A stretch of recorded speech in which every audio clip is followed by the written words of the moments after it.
Hoje sabemos que a Igreja Católica é uma influência mundial com seus 1,4 bilhões de devotos em todo o mundo. Ela é considerada a maior religião e a mais antiga. Mas você sabia que essa mesma igreja já passou por crises institucionais e morais que marcou o fim da Idade Média? Bom, é o que veremos hoje.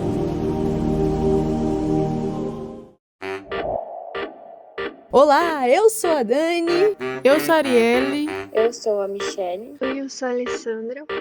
E nós lhe apresentamos Por que estudar história se todo mundo já morreu?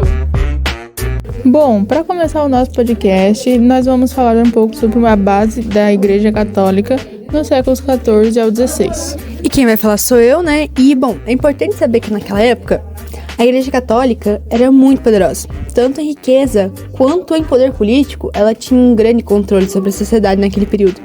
E ela era uma das mais importantes também, porque foi ela que oferecia educação moral na saúde, assistência na sociedade, entendem? E um bom exemplo de sistema econômico e político foi as Cruzadas, que foi a primeira jornada que saiu da Europa Ocidental em direção ao Oriente.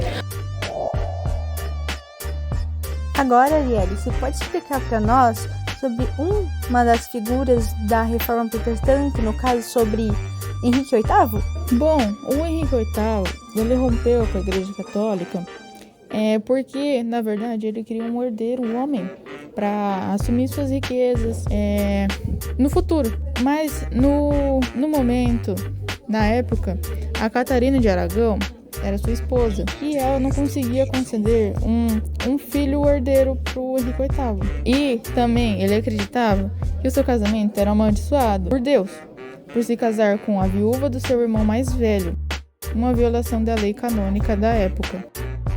Mas ele tinha conhecido a Ana Bolena, que era uma pretendente muito boa para se casar e ter um filho herdeiro.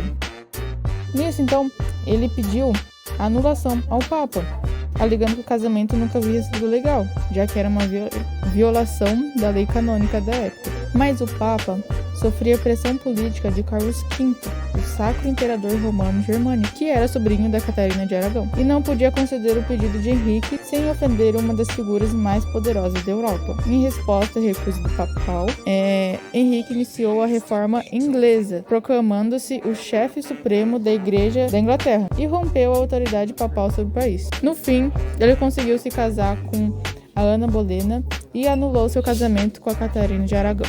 Bom, agora você pode falar um pouco sobre a religião anglicana?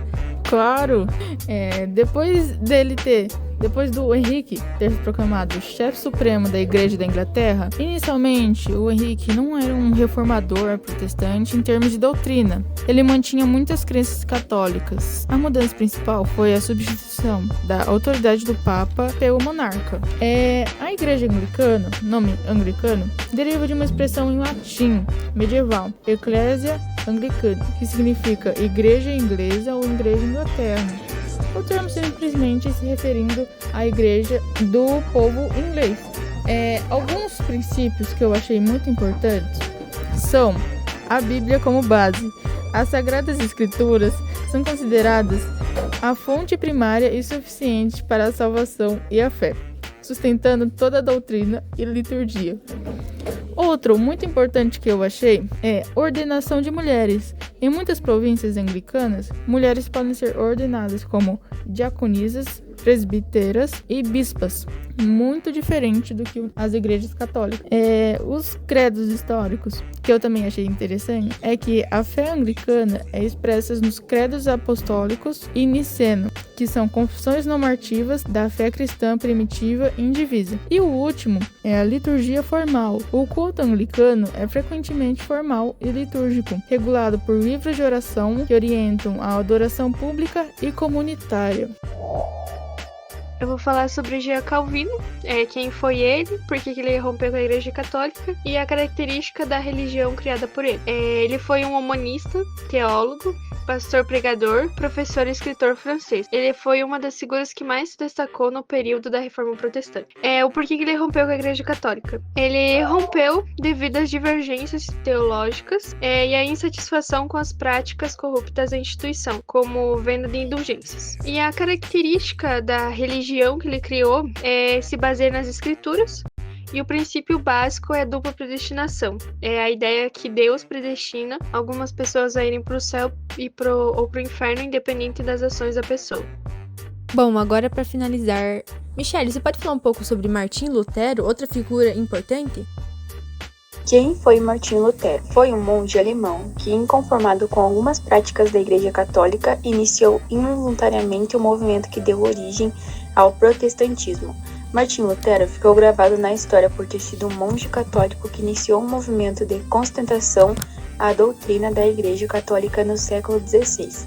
Lutero não concordava com algumas práticas da Igreja na época e procurou realizar uma reforma no interior do catolicismo, questionando algumas ações por meio das 95 teses.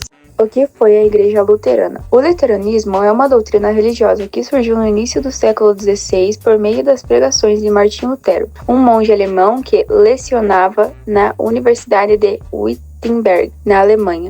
Estabeleceu-se por meio das críticas de Lutero à corrupção da Igreja Católica e das discordâncias de doutrina entre os dois lados. O luteranismo se estabeleceu como uma doutrina que defende que a salvação é garantida mediante a justificação pela fé. A ideia de que apenas a fé é necessária para salvar uma pessoa. Lutero também traduziu a Bíblia para o alemão, defendendo o direito de todos lerem os escritos sagrados. Foi excomungado pela Igreja Católica em 1521.